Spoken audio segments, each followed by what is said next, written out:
DAOI Talks. This is another installment in our roundtable series. This is going to be our second Tai Chi roundtable. And joining us tonight are three guests that have been on the program before. We have returning for his third time, Chris Marshall from Shoreline Tai Chi in the Seattle Shoreline area, Mike Graves from Longfei Tai Chi Chuan in San Antonio, Texas, his second time back. And also for his second time back, we have Frank E. Kyle III from Shingi Martial Arts Club in Dayton, Ohio. Frank has some exciting news for everybody tonight about the upcoming 2025 Arnold Schwarzenegger Sports Festival and the Tai Chi push hands competition there. And we're going to talk to all three of the guys about their experiences in full contact Tai Chi push hands, and competing in different types of events around the country and around the world. Chris just got back from both China and Spain trips training there. You can check out his YouTube channel, Shoreline Tai Chi, to see some of the highlights of those training trips, which I highly recommend. And we hope that you enjoy this interview. It was a great discussion, and hopefully it's going to be the first of one of many with these three guys. They're all very committed to furthering the teaching and practice of Tai Chi as a martial art. Hope you enjoy it. Thanks. Welcome back, everybody. So we've got a lot to get into here today. We'll go ahead and start off with Frank E. Kyle III from Shingi Martial Arts Club. Has got an announcement that's going to kind of head this thing off and set the tone for the rest of the discussion. Frank. Yes, my announcement is that the Arnold Sports Festival in Columbus, Ohio, is bringing back the Tai Chi push hands. I'll be sending the link. So in the thumbnail, you can put the link to the registration site. The site should be up and ready by the time the video airs. And we are very excited because we didn't have it last year. And what's so exciting about it is that it is one of the best rule sets that we have for actual realistic push hands, as it would be. Most rule sets that I've been over, looked at, been to even as a competitor, some of them are a little bit unrealistic in the sense that you can't, some say you can't even grapple. And that's just like, okay, well, define. But this one is very clear and cut. It has a bunch of really good competitors from different backgrounds of Tai Chi that come, people from other systems as well. We get a lot of people that come from, we've had strongmen come and try to push Chris around at the Arnold when he came. Uh, and other walks of life. I mean, Sambo guys come over, they get interested in watching us throw each other around, and they go, "Oh, wow, this is like what we're doing." And it's like, yeah, well, Tai Chi is a martial art. It shouldn't look any different than other martial arts. But we're happy to have this place to compete in a realistic kind of rule set and venue that has kind of a presence behind it. The Arnold, it has been going on for over 35 years, and we're quite happy that we're going to be back there doing the Arnold. So much so that we even had someone donate the mats for the event. So we have brand new mats for that event, and it's just going to be a good time. Awesome. So, Chris, I know you've been to the Arnold. Mike, have you ever participated there? I have not as of yet, I'll say. I can see the gleam in your eye, so I'm Oh, thinking it's yes, yes, probably on the menu somewhere. yes, So, sir. so Frank, you mentioned the Arnold's been around for a while. I think the overall festival or the bodybuilding competition maybe was the first thing started in like the late '80s, early '90s, something like that. When did Tai Chi become an event there at the sports festival? Does anyone know? Well, when the traditionalists started the Battle of Columbus group, I believe his name is Che, the original creator guy, that had a personal relationship with Arnold. He's the guy that gave Arnold his black belt in Taekwondo, honorary, of course, but still, they had that very close connection. And he started to bring in Taekwondo, karate, other groups. Eventually, the group here in Columbus, the Chinese martial art group that is here in Columbus, Dayton area, started getting involved. And we started doing push hands there. We've been doing them for well over 10 years now. Nice, nice. So what happened last year? Why was the event not held last year? Well, the what happened was the ownership of the Arnold organization there changed Right. hands. And with that comes a lot of internal shakeups. And part of that was, I believe, that they wanted to have their control over who's at the Arnold and not just leave it up to another organization to bring everything in, get everything going. So, of course, that transition meant a lot of people were out, and new people were coming in, and there's that transitional period. I know I wrote the Arnold. I wrote the people that ran the different events last year to get back involved with it because I was quite upset that the event was stopped. There's not very many good events for Tai Chi push hands, so it was imperative to me to try to get it up and running. And this year, we're working with a gentleman by the name of Sen Gao, who is a multiple time world champion in wushu. If you look him up, you'd be quite surprised. But he runs a school there in Columbus, and he asked us to help run the push hands event because he's heading up the Chinese martial arts portion of the Arnold there. He's paired with a karate group, um, because mat space, you have to, the way that they're running it is kind of, we have to fill the mat space and make profit for them and everything like that. But it's all that's their end. They looked at me and said, "Will you run the push hands?" And I said, "Yes." I Nice. was running it in 2023. I center refereed and was running it in that year. Years prior, I was a competitor. It was just, I absolutely loved it and wanted to see it just continue. However, I am bringing with it some small rule changes this year. Okay. And that's exciting because I want to see skill. And as a competitor, and then looking at it from the side of the kind of referee, if the rules can help set the skills being displayed, if you reward just shoving each other out a ring the same as giving a technique, everybody's just going to resort to just shoving each other constantly. So it becomes a bullfight at that point.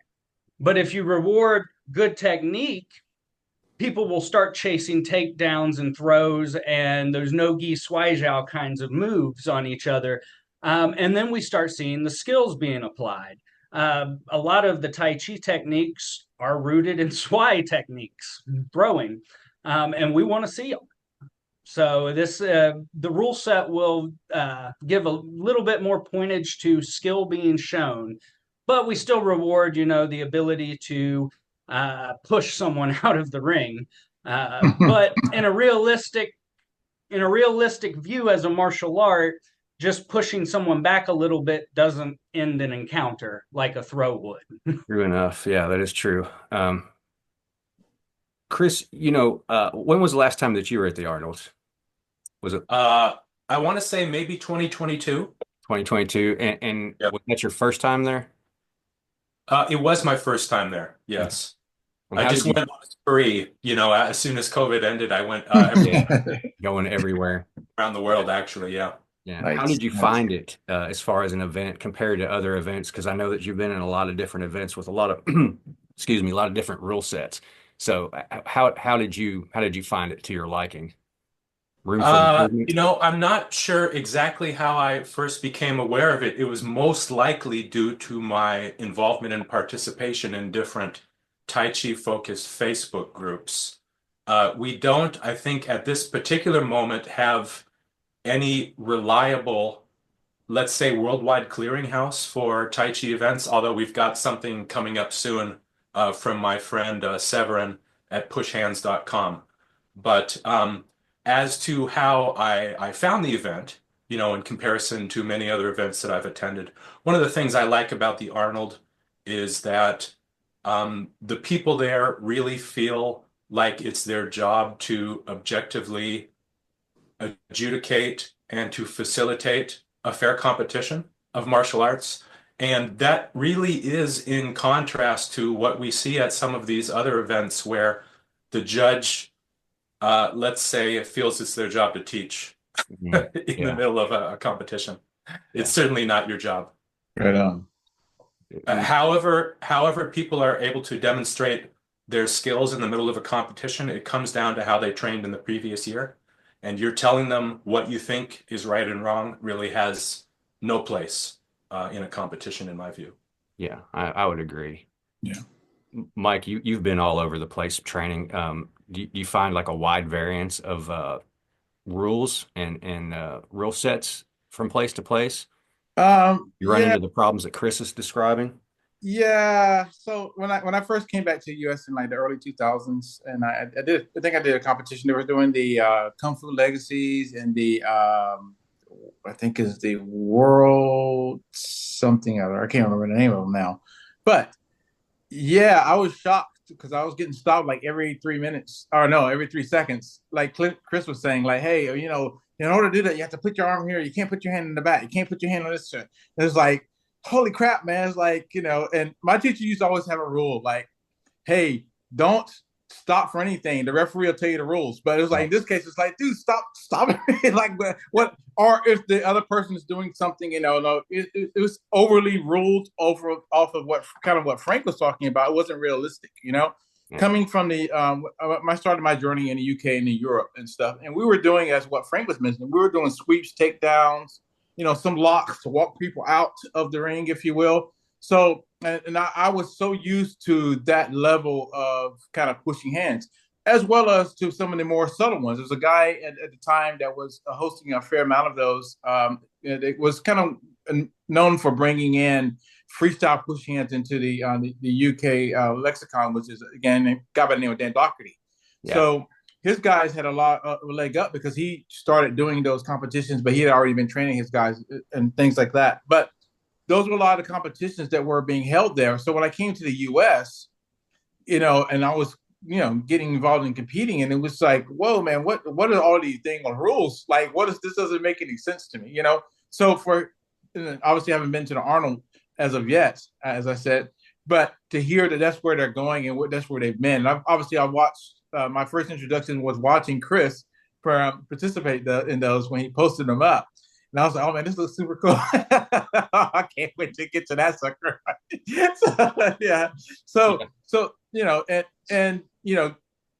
in tangent to that, seeing some of the stuff that was posted, the folks competing in the Tin Village. I participated in some other ones in Europe and different places in Amsterdam and things like that. And those were more aligned to what I was used to in the US. And I only thing I put it down to was, we have a very heavy society of lawsuits. Yeah. So the liability here was probably the primary reason for all the overrules, and whatever was sanctioned for each event. So that's why I put it down to. But it took away a lot from the enthusiasm for wanting to participate, for sure.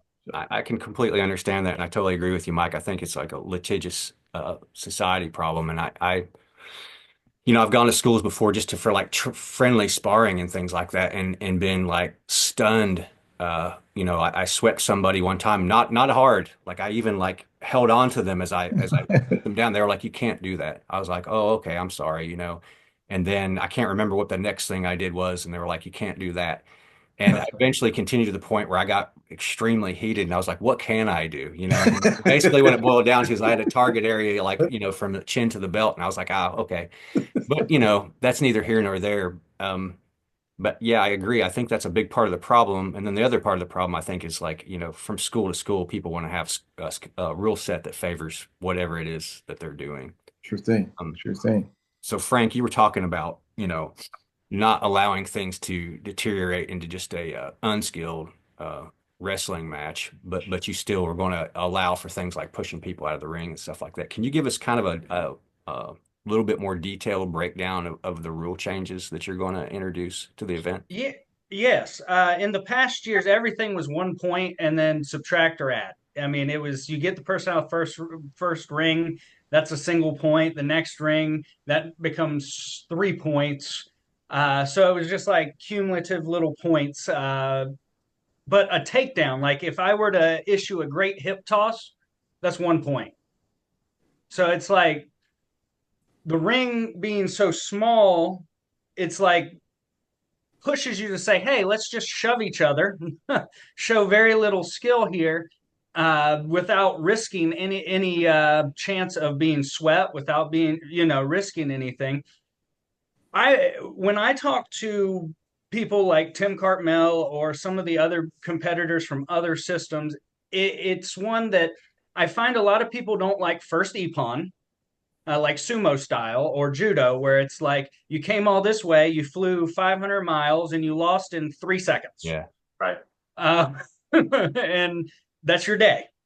A lot of people, amateurs especially, us folks that don't have, sponsors just spraying the money at us, that costs out of our pocket. So I found out you need to give competitors time to compete, even if they're winning or losing. The next thing I ran into was the time frame. Past years have been 2-minute rounds with a rest in between the rounds. Well, I have competitors that sometimes have back-to-back matches. All right, so they could have 6 minutes in one match, followed by another 6 minutes. That's 12 minutes of hard grappling and being thrown down to the floor and being yanked on and everything like that. You're pushing, kind of pro-ish levels of endurance at that point. So I had to shorten the rounds a little bit to say, hey, we're dealing with amateurs here. We're not dealing with, Olympic level judo players, not dealing with pro sumo wrestlers. So I shortened those down to allow for the competitors to not gas themselves out after, if they want to compete in both fixed and moving step. Because I had competitors do that. They come one year and they go, well, shoot, I'm tired after the fixed step. So I gassed myself out, and next year they came back and only did moving step. So it's one of those, I want people to be able to compete in multiple events, have fun. I also felt that the single Ippon needed to be removed. So a 90-second round. But the skill, a good takedown, a good safe takedown where you're in control and you don't compromise your structure, because that to me is part of being Tai Chi. It's all about your structure and alignment. I'm not falling to the floor with my opponent when I issue a technique. A good, clean, safe throw is 3 points.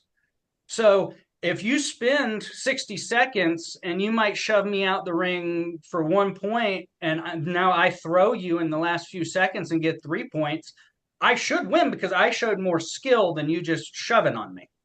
Right? Fair enough. What do you guys think about that, Chris and Mike? Does that sound good to you, or Chris? I'm in favor of clean throws having more points than a ring out. Absolutely. With that said, I want to say that, I'm a teacher who competes. I'm not a competitor. Okay. So I always want to encourage my students to get better and not complain about what somebody else is doing. So when I hear somebody saying, oh, you shouldn't push me like that, my response is just get better then. yeah, Yeah. So I absolutely do support, 1 point for that type of ring out. And this sounds somewhat similar to the rules that I just encountered in Spain, which I quite liked. Yeah, I'll second that. Yeah, that's exactly how it was in Europe. The throws and the clever techniques like that, you get up. So sometimes there was 4 points, and depending on how they touch down on the mat. Even some of the push outs, believe it or not, were given heavy points, because if you pushed out, they're off their feet and they land like, whoa, that's more points than them you're pushing them out and they're stepping out with the push, So, but no, I definitely like that level of point system. That I like the time, because I know there's a lot of times where it's confusing with the time, because some have to stop stop the clock. Now we're gonna go as a continuous clock, and you're trying to race against the clock because you're you're not sure what the point system is based on the timing of the events and things like that. So yeah, I think that's a rule set that I'm definitely in favor of what he's described for sure. yeah. I like it. Oh, sorry.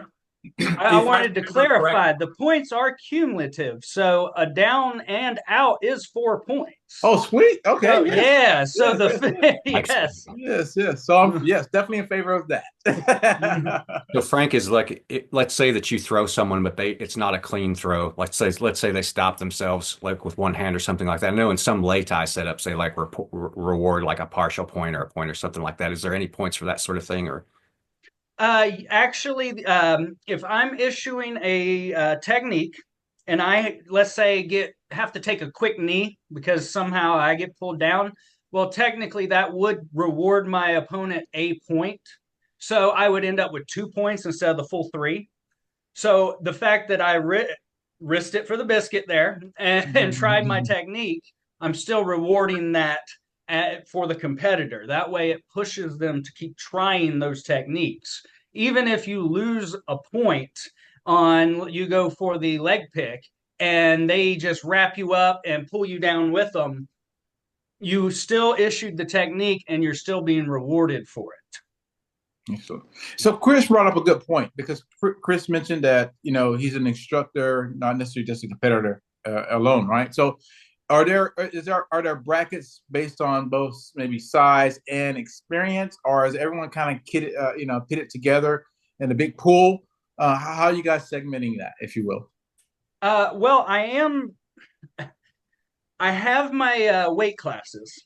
And when I start, I look because we ask, what is your experience?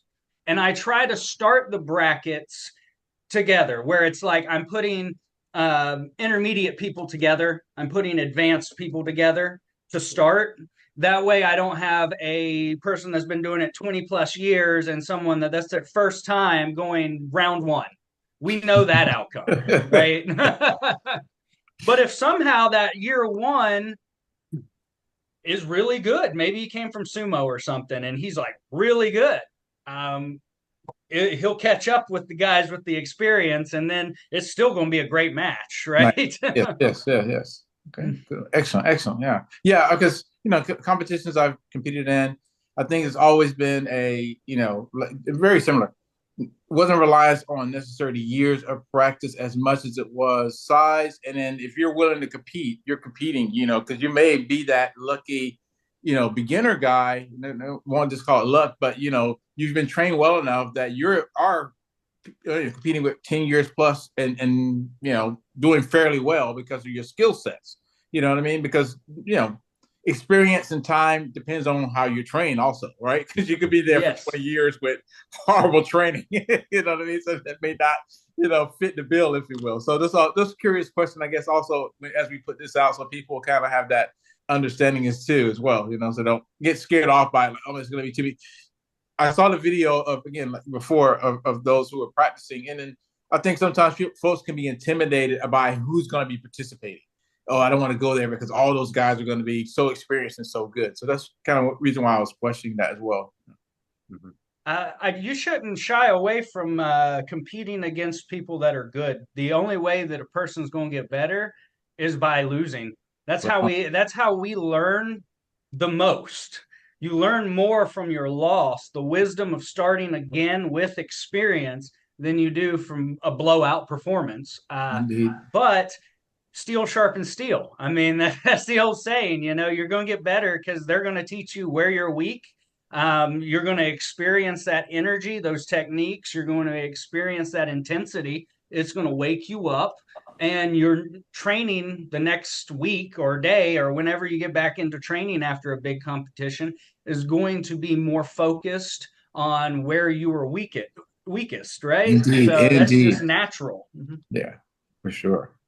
Absolutely. One of the things that drives me crazy about the Tai Chi community is how frequently they love to quote this old idiom, invest in loss.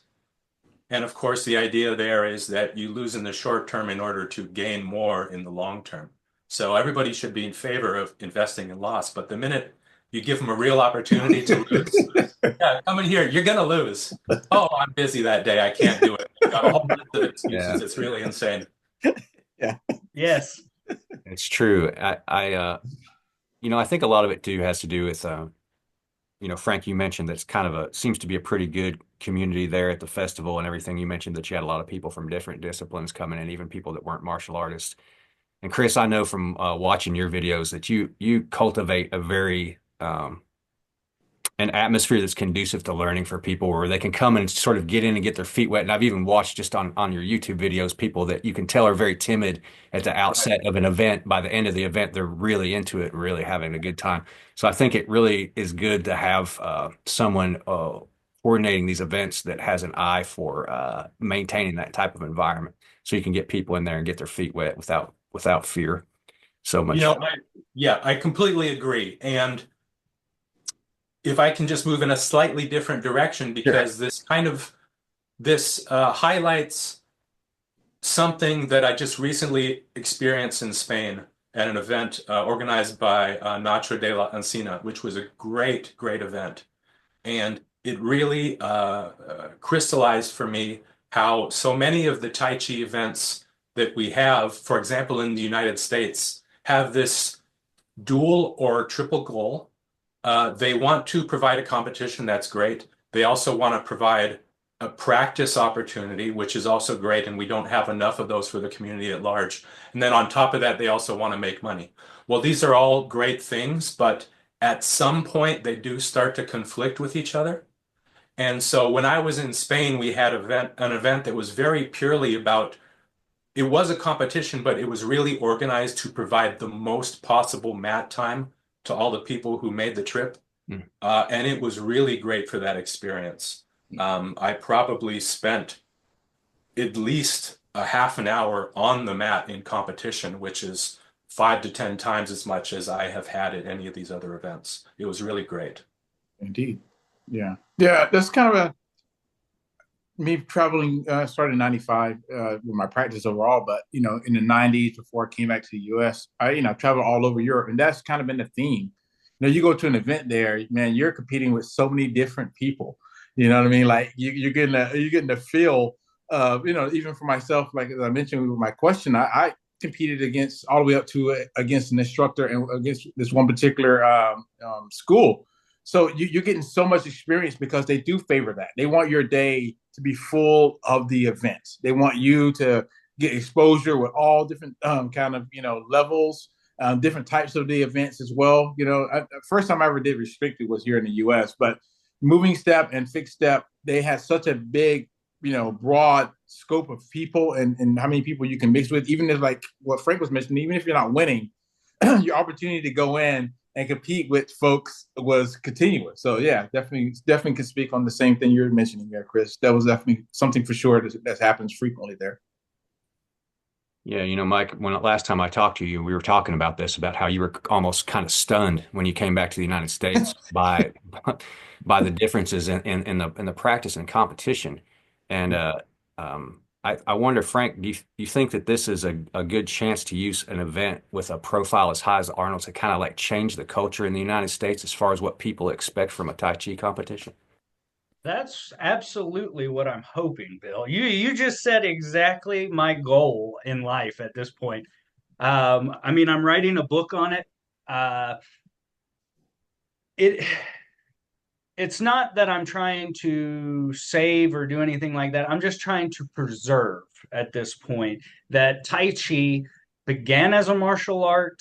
It has its martial roots. And if you practice it as a martial art, it's still effective. Yes, indeed, indeed. That's what I tell all my students. I mean, I don't teach Tai Chi, but I teach Xing Yi, and I have a lot of people that come to me that are older or not necessarily wanting it for what they call the martial aspect. But I explain, yeah, you can do it as a form of exercise, but only when you practice as a martial art are you going to get benefits, regardless of whether you're intending to use it or not. But I think it's important that we change people's perception of these arts from the get-go. Chris, I know you were in China recently, right? That's correct. Okay. Was that your first trip there or no? This was my third training trip to China. Okay. And you took quite a few of your students too, right? I did. I originally planned to take Four of them. There were some last minute mishaps, which reduced the number, but we still brought two students Okay. out to China. Yeah. So how would you characterize the competition atmosphere or the feel in China to what you're used to seeing here in the United States? Very interesting question. When we got, so a little bit of background, first of all, for everybody else. My students and I were in China for what I have been calling a US-China Tai Chi Exchange Week. That's my title, but that is what it is. So we spent approximately a week in China and we toured around uh, practicing with the Wu Family Association and also attending the Handan International Tai Chi Sports Conference / Championship. And this is one of the largest Tai Chi competitions in the world, notably taking place in what some people consider to be the birthplace of Tai Chi, which would be Guangping, Yongnian, Hebei, China. Nice. So that's what was happening. And there were quite a few competitors there across 5 different rings going on for something like 3 days. I don't remember the exact count, but it must have been somewhere between 600 and 1,000 competitors, Nice. all doing Tai Chi. It wasn't some mixed bag of Chinese martial arts. And the first thing that surprised me actually was there was no push hands and no sanshou. It was all form. Oh, wow. Interesting. Yeah, there was individual form, group form, weapons form, but nothing resembling fighting, let's say that. That's interesting. Frank, are there any forms competitions at the Arnold? Oh, yes. Yeah. Singao is running the Chinese martial arts section of it. He's a wushu champion. So all the wushu forms, all the traditional Tai Chi, Xingyi, Bagua, Neji, all of it's there. They even have in other groups, they'll also have other divisions that have karate, taekwondo, sanso, all that kind of stuff. So if you look, I'll send the link. When you look on the website, you'll see a huge list of events that they will have different forms competitions for. Nice. Nice.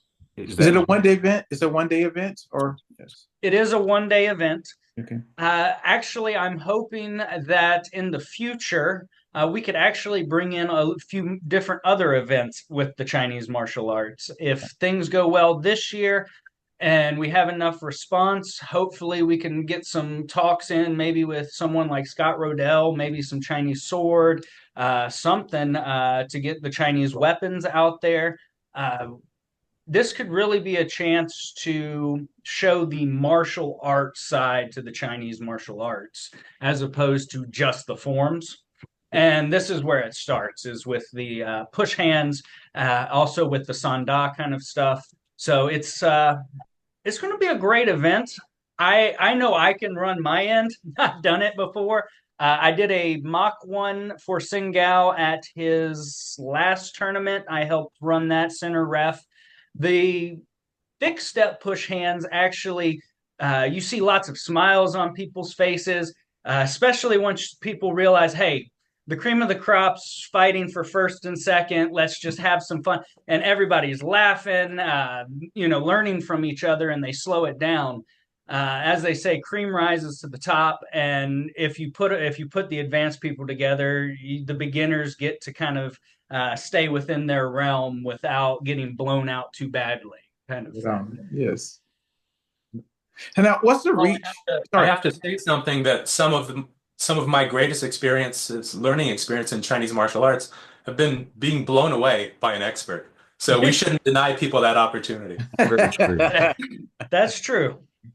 Yeah.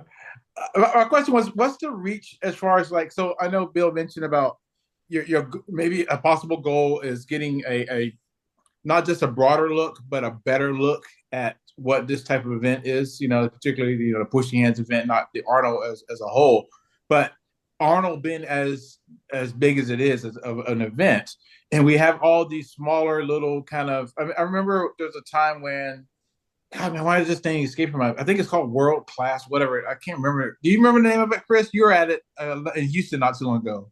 You might be referring to the World Star. World Star, right? Yeah, yes. So that and the Kung Fu Legacy, I remember pre-COVID, they used to have like circuits, and they would go from, from Houston to Vegas to all the way to Spain and Taiwan. Is there any kind of motivation to kind of put motion to the event to have a better reach in other regions, or is it always going to kind of stay at home up there, you think? Well, I mentioned that I'm working on a book. I have the rules already down. The rules I will share with Bill for the link for everyone to have copies of what rules I'll be running at the Arnold, Yes. as well as if they want to run those rules at their tournaments. I'm sure we'll have people listen to this podcast that are part of maybe like the Wushu Federation or something like that. And maybe they're like, hey, you know what? I would like our push hands to be more realistic and get back to our roots. Let me reach out to this guy and see if he can come out and help us with it, guide us through the rules, and get this going for our tournament as well. And we could possibly start a new standard, but you got to have people willing to say things need to change. Yes. And you got a lot of traditionalists that believe that everything old is better than anything new that could ever possibly come under the sun. They believe that, and it's even worse because their notion of what was going on 100 years ago is just totally wrong. Yes, exactly that. Absolutely. Exactly that. Yes. That's an interesting point, Mike, because if I'm not mistaken, I think the Arnold Festival, I mean, the one that we're most familiar with is the one, it's in Columbus, right, Frank? Yes, Columbus, Ohio. Yeah, but don't they do a festival in a lot of different countries around the world? The They Arnold? do. Yeah. They do.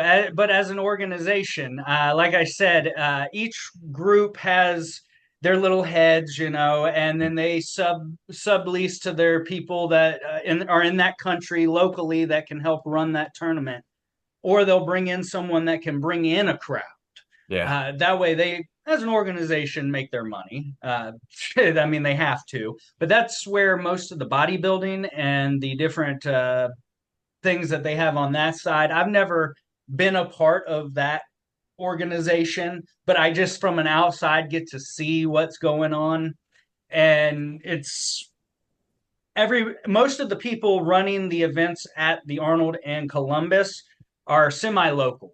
They come within a state away or something, but they have a huge, large school, a decent following of people that want to compete. And then because it happens year after year after year, the numbers grow. COVID set us back, set everything back. But I'll be honest, this is a great chance to start the growth, to get behind it. And if not, it can just keep going the same way it's gone and then disappear. That's another route too. Yeah. Well, I can tell you that I attended some of the other events that were going on coincident with the Battle of Columbus last time, and I thought they were really cool. My friends and I, we visited the Power Slap. That was the inauguration of Power Slap, I believe, in the United States.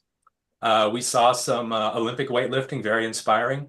We also saw some pro wrestling, actually, and pole dancing too, if I'm not mistaken. There you go. Among other things, it was really cool. Nice, nice. It's interesting. Yeah, I had a quick funny story one time. As I had an instructor once who was a bouncer in a bar. He was an IT professional, but he worked as a bouncer in a bar for his own personal amusement. And he had a couple of guys that were power lifters. They were collegiate power lifters, and he brought them to class for me to play with, right? And we were just doing like energy drills type stuff, like push hands type stuff. And they couldn't figure out what was going on, so they got frustrated. And these guys were way bigger and stronger than I was. So one of the guys actually suplexed me onto like a 1/4 inch thick mat out of like frustration. And he was really surprised, and I was too when I got back up. But I mean, it was all in fun. Nobody got hurt or anything like that. But you guys talking about all these different like power slap and everything going on at the same time as push hands made me think. It's a fun event. It really is. Yeah, it sounds like it. Now, you guys Let are me just mention at the quick aside, there was a nationwide Chinese martial arts circuit uh, 10 years ago. And I can tell you after we stop recording why we don't have one now. okay, Okay. great. All Can't right, wait to hear cool, that. cool, cool. Uh, Yeah. Chris, you mentioned earlier something about your friend Severin.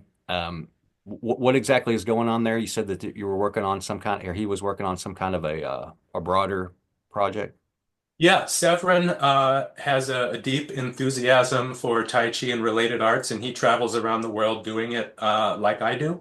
And a couple of years ago, he bought and set up push-hands.com, which he intended to be a list of all the big events taking place around the world, so that you wouldn't miss one by accident. And over the last few months, maybe years, he's been rebuilding it with more modern technology, and he promised me that it would be up by January for everyone, so that people who want to know what's going on around the world can just subscribe and be informed. I'll just mention, though, that many of the events I also republish on my own website, again, just so people can be aware that they're going on. Of course, that's shorelinetaichi.com. Excellent. Right. It would be great if we could get something a little bit more standardized going on. And, it's obviously, at least here on the eastern side of the country, the Arnold is probably the biggest, most well-known event. Yeah. And then, Chris, you're out there on the West Coast, and then Mike is stuck in, well, not stuck. No, no, stuck. No, that's Mike's in Texas. So yeah, it would be really nice, if we could get something along those levels going on in different parts of the country, and started like standardizing like this thing, like Frank said, kind of change the culture so that this is what people come to expect from these arts. Um, I know. I agree. And one of the things we need to do to really make this succeed is remove some of the disincentives that currently exist for martial artists of other styles to come and participate and benefit from it. Because when they see things like our arbitrary rules and bad judging, that's just another reason why they shouldn't participate. But we need them. We do. Yeah, I was going to mention that. Literally, this is going to be my next point because remember some of the guys that you competed with weren't Tai Chi players. They were, folks that are coming in. So, in your experience now, Frank, working with Arnold, how do they get word, or what is it that drives them to want to come in and give it a go? What is it that's the attraction for them to say, hey, you know what? Let me go in here and throw my hat in this little pushing hands world over here and see what I can do. Yeah. Well, for the power lifter, I think his was heck, I'm stronger than all these people standing over here. I can just shove them right out the ring. I mean, that seems to be easy. And then they realize they've never encountered rooting because their weights that they shove around all day don't have feet to push back. Resisting weight. The other ones is they see us. They see we have the Sambo group sees us. We have people that come from other systems that do Tai Chi. Like maybe BJJ has a kind of an interrelationship with yoga a lot, Yeah. but sometimes you'll see some BJJ schools start hooking up with Tai Chi or Bagua schools, and they start getting the feel of, this is BJJ on my feet, all about framing, all about my structure and alignment. And they start getting into it and they start to come to compete. The gentleman that I lost first place at the Arnold to, Tim Hittinger, he's a purple belt in Brazilian Jiu Jitsu and has many, many years of grappling experience through like high school, college level kind of stuff. He goes studies at different MMA schools, but he also does Yang style Tai Chi, the Ching Men Wow. Ching, and studies with Scott Rodell. Okay. So you'd be surprised that some people do find that Tai Chi has similarities to what they're already studying. And I personally love to find those kinds of examples because one of our mottos is there's only so many ways you can effectively move the human body. Yes. Right? Yeah. So when we find them, it's interesting. And then when you see cultures that have found them through trial and error, but they're the same technique, just a different name because the culture calls it something different. And it's like, Well, they found that's an effective way to move their body to throw that person or to put that person down. So I love seeing it. And when they see it from the outside looking in, they go, ooh, I might want to try that. And when you see the rule set that I have geared it towards that. I hope people, I have a sumo club here in Dayton that I go play with sometimes. Nice. I hope they come to the Arnold one year and go, you know what? I want to try to be a push hands champion today and come out. Because if Tai Chi was a martial art and it is predominantly standing grappling, we should be able to play with people of other systems in that realm. Like my dad's a Swai Jiao champion, 2-time world champion. I should be able to stand with him and wrestle him, right? Yes, yes. And if not, it's not a martial art. Yeah. What was your experience, Chris, when you got the mixed bag of folks who weren't Tai Chi players? What was it like for you? Oh, I really enjoy that a lot. As much as I do enjoy pushing with other Tai Chi people, you tend to have seen it all before. Yeah. But people who are outside of Tai Chi will do absolutely crazy things. They don't realize they're crazy until you show them. And then actually it's good for everybody because they get to learn something. And you know, if there happens to be a camera running, for example, you get to show the whole world, look, this is a real event. This actually happened. Tai Chi works, you know? Indeed, indeed. Bring your cameras. We at the Arnold, you're allowed to film your matches. Oh, nice, nice. Yes. So bring your cameras. That's great. Yeah, you know, when you do a search, for example, on YouTube for real Tai Chi, almost everything you see is fake. It's so frustrating. Yeah. So we need more real video that is actually real video and not, you know, just swindles. Yeah, and I think also right now, you know, we're in the trend, you know, the call out era, right? So that means like folks love to find the worst of the worst and present that as the benchmark for what we do, you know, and we have lots of calamity in our field, unfortunately, that, you know, it gets more exposure than anything else. And then if it goes back to Frank's point of putting a better kind of presentation out there of what this really is and what it can be for more people, you know, I'm always for that, you know, because yeah, definitely we get, you know, it's very hard to convince people that this is practical. I go to different schools, you know, where they're doing Muay Thai or BJJ. I love to mix it up. That's why I float. I'm like the nomadic kind of guy that want to go test this with everybody, you know what I mean? Just to see how it goes. And I think that my question about that, you know, for folks coming outside of the Tai Chi world and getting into the competition, because a lot of times competitions sometimes even close if you're not even having Tai Chi experience, you know, because it's almost like, well, they're not even going to follow the rules. Go back to rules again. So therefore, they don't want them participating in those events. So for this to be a kind of event that allows and then actually pushes that, and then you get to see it even happening, because, you know, obviously the videos are out there to see that. I think that's something grand. So yeah, that's a great Previous point. year's champions put out their videos on their matches. So you can look up like Dustin McCreary, Tim Hittinger, some of the guys that have won the previous years, especially the 2023. There's Sean Roadhouse. I watched him get a concussion, stand back up and win his match. There's actually video of him rolling back up, dazed and confused for a moment. So, I mean, the video's out there, but we need more. We definitely need more. Yeah. Yeah, I have a goal. I started it, but then it got sidetracked by a whole bunch of other crap, which is doing my own breakdowns of competitions. And then Chris I actually have it. Chris was the first one I did. I did a breakdown. Hey, great. This was match, right? And it was talking about more the nuanced stuff. Like, you know, a lot of folks are talking about, oh yeah, I think he did at so-and-so. And, you know, but they're usually speaking of it outside of the Tai Chi world, and they're kind of guessing what's happening, right? And it's getting about the level of the hand changes from the outside to inside. Like, you know, like you're kind of giving an idea of what's about to happen and what's being sensed from that. Because a lot of folks don't do that level of breakdown and nuance to really what's happening in there. You know, they'll see the overt and the big circle movement of, oh, there's a big takedown. But what led up to that? What was the foot movement that happened to lead into getting the positioning? All those things that go with the strategy of any other art, if you will. So You know, I think that's a great idea because if Tai Chi is going to be a subtle and sophisticated art, one of the implications of that is from the outside in, you're going to watch it and you're still not going to understand what's happening, even if you're watching it in 4K.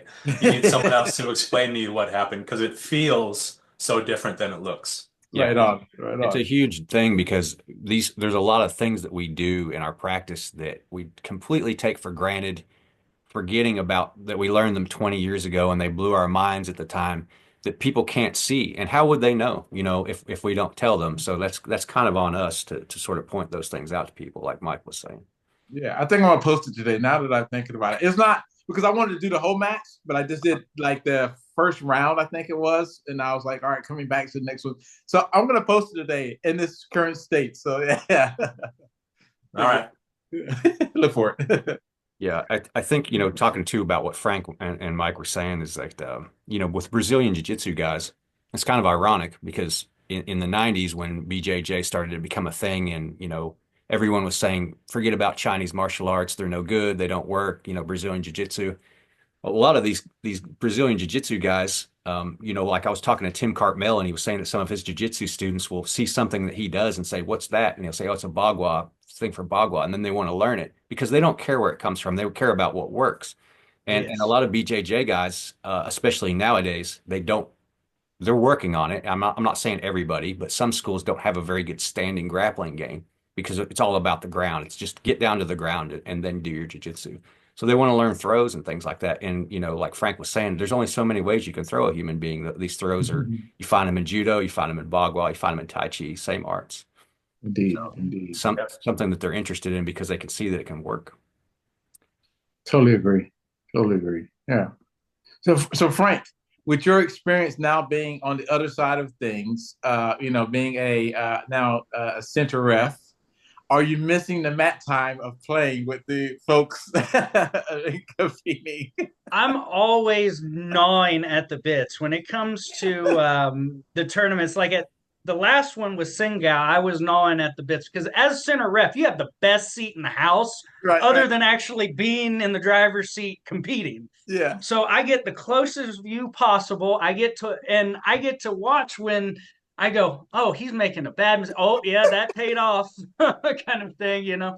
So I'm chomping at the bits. If it's a small local tournament like Singals was, we had a heavyweight that didn't have someone to participate with. So when we went to a break, I said, "Come on, I'll give you an expo match here, right? You had your fixed step." Where we let you compete down a little bit because you can't throw your mass around, but I'm going to let you just go wild, like try whatever you want. Guy had about 110 pounds advantage on me, but it was just fun throwing him around. And then to watch everybody's reaction, like, this dude's so small compared to him. Yes, sir. That's great. Well, one of the other things I learned from Nacho last month was if you have enough brackets, then you can be the judge for some and a competitor in the other, and it's perfectly fine. Ah, yes. Yes. Yes. As long as you got someone that'll step in and take over center refereeing that'll be impartial, you should be able to. Right. It's just one of those. I'm reaching close to 40, and I have students that are competing. So I don't want to blow my students out in the competition. I want to let them have a time to shine because that also shows my skill as a teacher when I get to take pictures with them on a podium. I So, hear you. I hear you. I'm still trying to get there. I'm 54 and I can't pull myself away from the mat. This is how I'm competing. Yeah, Frank, you're the young guy here. Yeah. You're the I kid. watch my dad. My dad, Yeah. bless his heart, he's in his early 60s and still will jump in a ring without hesitation I against love it. someone that's 18 years old and Yeah. try to compete with them. Love And it. it's like, all right, I've got to break this early before I'm there. Wise. It's a hard habit to drop. It is. It is. Well, at some point, I'm going to need to get up on my soapbox and start making proclamations about how all these events can be improved. Yeah. I do have a short list that I have prepared. Yes. Nice.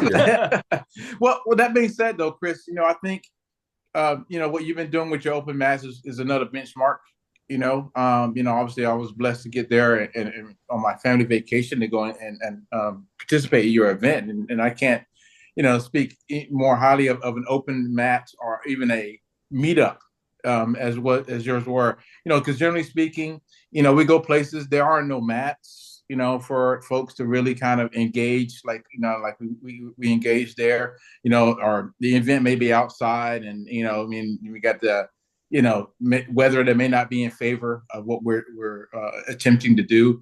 And then, of course, the rule sets, you did break falls, got people kind of prepared for what was going to happen. All these things are something that's amiss in most places, and I thought that was well put together.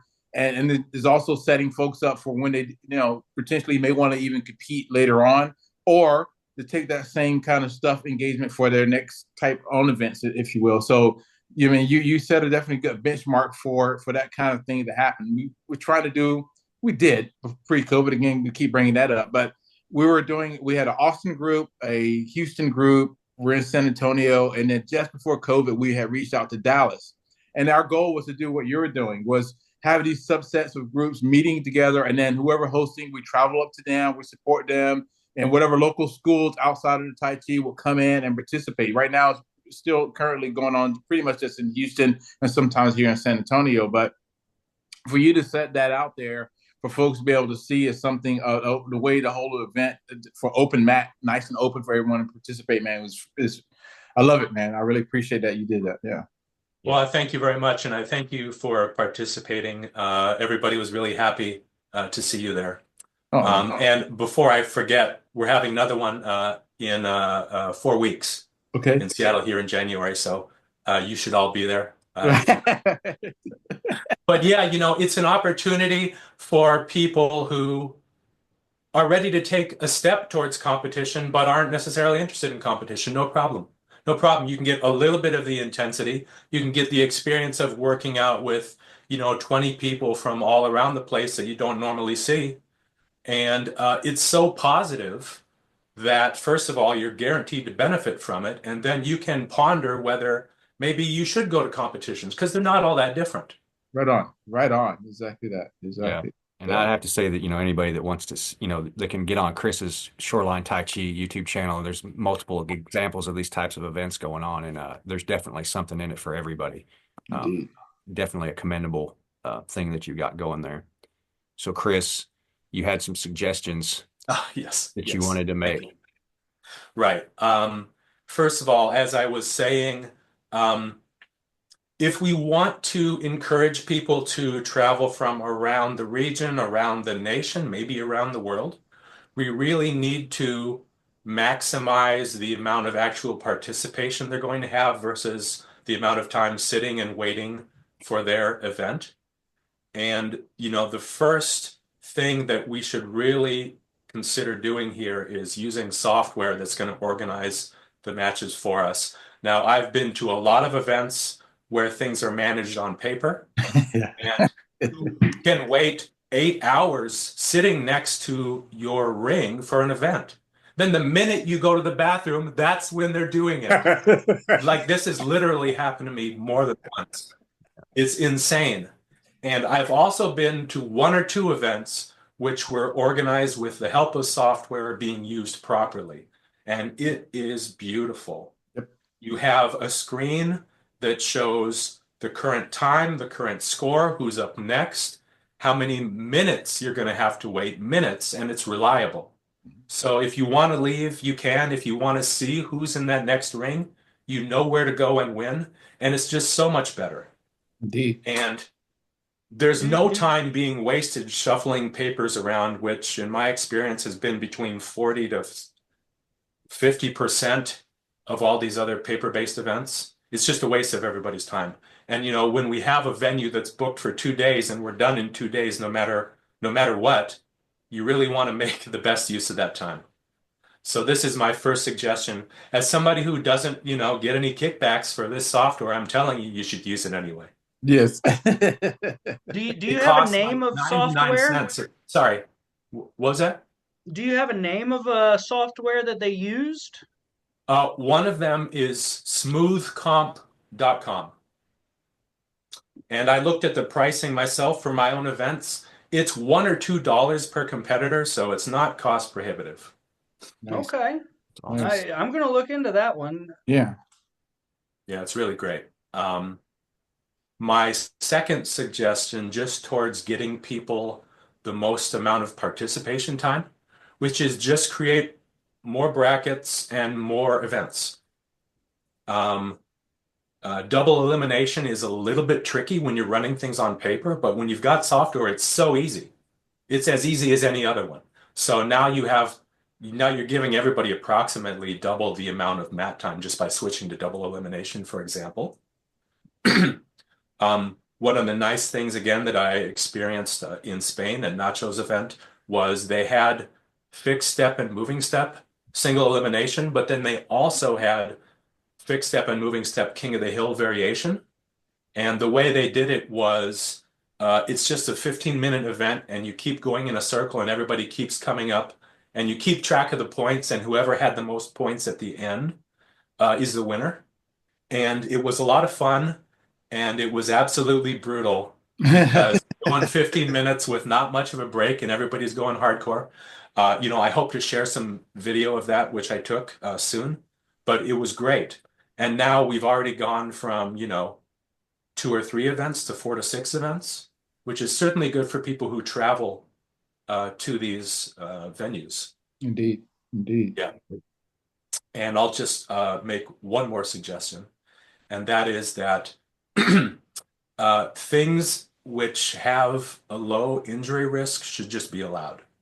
They should just be allowed. For example, the majority of these events have some weird prohibitions against grabbing. No. You just grab them. Look, Tai Chi is supposed to be among the leaders in knowing how to deal with a grab. So the minute you try to say other people shouldn't grab you, you don't have an opportunity to practice. You don't have an opportunity to distinguish yourself. And, no matter what rule you make on the street, people love grabbing you. That's just how it works. Yeah. So let's be real. After you're finished grabbing a sword, grabbing a saber, grabbing a pole, performing split and pluck, then just go grab somebody, because that's what we do all the time. It's just a fantasy that we don't even do it. In my personal opinion, leg grabs should just be allowed. Yep. And again, learn how to deal with it. And then you're letting people who think that they're good at leg grabs come in and try, and let's see. Right on, man. This is what I was hoping was going to happen here, is because I know all of you guys are like-minded about this sort of thing, and I really love seeing you talk about it, because it's this is what's got to happen, right? Yeah, it's weird because think about it, man. It's like, as a martial art, it should have what it needs to have, right? And I know we always want to take care of making people safe. But it goes again back down to, if you're training people for what they're going to be competing in, right? There's rules in BJJ, right? So no eye gouging and all that kind of stuff. I don't think in most cases you can grab fingers, right? You can't slam and things like that. But the range of things that you can do to a person on the mat is pretty broad. You know what I mean? And they're considering it to be safe because these are locks, right? They're considering it to be safe. And the reason being is because, you're competing in something that you train in. So therefore, allow yourself to be able to deal, as you say, with it, Chris, based on your training. So if your training is good enough, then therefore you should be able to counter or figure out a methodology to get access to whatever it is that you want to do if you're training for that. Right. So the competition should be geared towards the way you train, if you would. And if you're not training for that, then that's showing you have a deficit in your training, basically. I totally agree. A lot of things are made safe by a good attitude and made unsafe by a bad attitude. Yeah. And even before we write the rules, we have to be responsible and create a positive attitude in our competitive spheres. Right on. So I'm going to temporarily step down from my soapbox and let you talk about other changes that we might make, improvements. Mike, do you have any suggestions, things that you'd like to see in competition that you continue? Oh, man. Oh, let me think. Well, I mean, pretty much we talked about a lot of the things. You know what I mean? I don't know. I'm assuming there are foot sweeps in this competition that you have, Frank. I'm making an assumption. Um, The way that you apply the foot sweep, they are legal. It's just you cannot strike. You yes, have to issue force after you place the foot. So yes, if you place your foot and then sweep, yeah, go good right thing. ahead. Right on, But right. you cannot kick the supporting leg out because that's a strike, Yeah, right? Then it becomes a striking contest, and now we're just doing sanda, right on. right? Yeah, yes. Yeah, so things like that I think are already there. And some of the things that, that I don't know, understand this, and maybe you guys can probably give me an idea. I always used to get either myself or my competitor would get caught with the hand behind the back. Oh, your hand is under the spine. It's like, what? I mean, like, okay, are we going in the world of Denmark now? What's this going on? Like, it's like, am I going to do something to his back here that's going to really be that detrimental by me putting my hand behind him? Those kind of things are the other things. Or get, oh, you got a double grab on one extremity, like on his arm. Well, what? I mean, like, why is that you know what I mean? Why is that a rule? I don't All of that's legal here. All understand. of that's That's legal. good, good, You good. you just can't touch the neck, the head, or the groin. Like, because we don't want neck issues and manipulations. It's an amateur event, right? So we Yes, don't yes, need yes. someone getting their neck broken. And we don't need people touching genitals Right because I mean on. there. But other than that, like grab the legs. If you take the back and put them down. Nice, Like it's nice. all legal there. Excellent, excellent. Yeah. So it seems like you guys are covering a lot of the bases of the things that I've seen here when I first was competing here. Um, I don't know, man. It's just it's like you said, like a strike and a push. Sometimes it's the confusion of what people see or perceive as a strike versus a push, because you got two hands, or you can't do a double hand push. It's like, but that's a strike. Like, no, that's not a strike. That's like, Yeah. I clearly define strike versus a push, yeah, and it is when the force is applied. If the force is applied after contact, it's a push. If force is applied before contact, that is a strike, and usually sound is involved with the strike. You know. yeah, yeah. So yeah, it seems like you've covered a lot of the bases of the things that I've seen and I've experienced that made me scratch my head, while I'm in competition and things like that. So yeah. I just want to share this. When I was writing these rules years ago, I have over 17 worldwide rule sets. United Wow. States, China, Taiwan, Germany, Belgium, even Yes. rule sets. And yes, that was my first thing. I read through them and I go, "Are these people Delulu?" Like it's like some of them you can't underhook. And it's like that is one of the most common wrestling positions, and double inside control is one of the most dominant positions in wrestling. Yes. What do you mean we can't go there? It Yeah, sounds totally like true. this is going to be a really enjoyable and exciting event, and I'm really interested to see what the aftermath of it's going to be like because I feel like this will be the start of something that's like an uptick in interest in these type of events and these arts. So it's something to Indeed. look forward to. Frank, is this going to be the last week of February, first week of March? When is the Yes, very first weekend of March, which happens to be February dated as well with the way the calendar falls. But the Arnold for the past at least 10 years has always been the first weekend of March, but Okay. it is the first weekend. Excellent. Excellent.